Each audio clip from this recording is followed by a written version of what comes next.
Hey guys, Ashley here with a quick update on the trades I'm currently in. I caught a couple of these last week on Friday during NFP.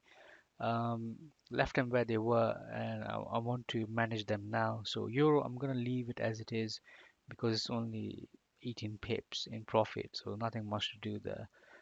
Dollar CAD I caught last week as well. This is now about 62 pips in profit. I bought the stop to break even at the market open, making it a risk-free trade. Um, what I'm going to do now is I'm going to take at least 50% off on this trade because it's 60 pips. Um, take some profit for the week. So I'm going to take 0.5 off and close that. And I'm going to leave the stop where it is because now it's a risk-free trade. And the other one I caught yesterday was the AussieCAD.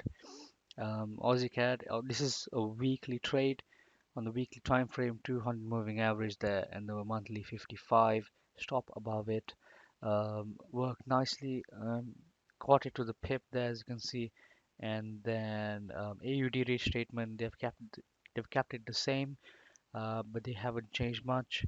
Um, so yeah, it's moving. It's about 45 pips in profit. This one, my overall target is about 150. If you look at the daily time frame, all the EMAs are over there, and I'll be looking to long it here as well. 38 pips to take it back up for about 150 again. I missed this last week as I showed you. Missed it twice. Yeah, it came to the entry point but didn't do it. So I'm going to look to put the entry a little higher this time and then look to take the trade the other way as well.